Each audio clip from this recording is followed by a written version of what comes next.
ماہ شعبان کا مہینہ بہت مبارک مہینہ ہے اور اس مہینے میں لوگ بہت عبادت کرتے ہیں۔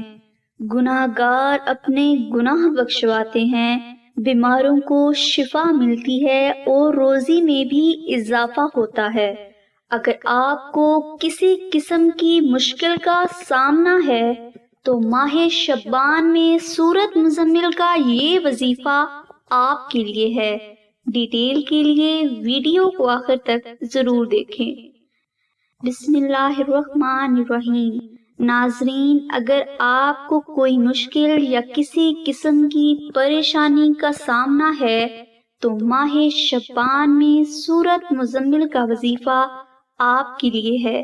اس وظیفہ کو آپ ماہ شعبان میں کسی بھی دن شروع کر سکتے ہیں۔ یہ وظیفہ 3 دن کا ہے اور انشاءاللہ 3 دن میں ہی آپ کو اس وظیفے کی برکات حاصل ہونا شروع ہو جائیں گی۔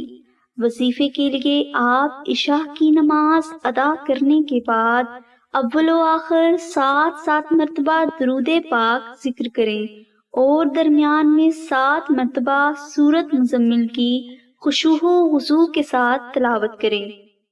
ناظرین، یہ وظیفہ آپ کی تمام حاجات کی تکمیل، تمام مشکلات کا حل اور گھر میں خیر و برکت کے لیے بے حد مجرب ہے۔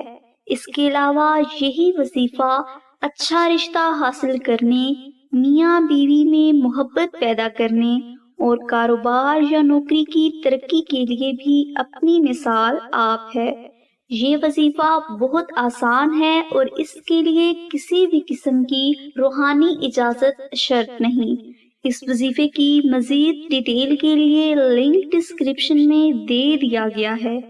دعا ہے کہ اللہ تبارک و تعالیٰ کی ذات حضور نبی اکرم صلی اللہ علیہ وآلہ وسلم کے صدقہ میں آپ کی سبھی نیک دعاؤں کو قبول فرمائے۔ آمین ثم آمین یا رب العالمین۔ الحمدللہ رب العالمین۔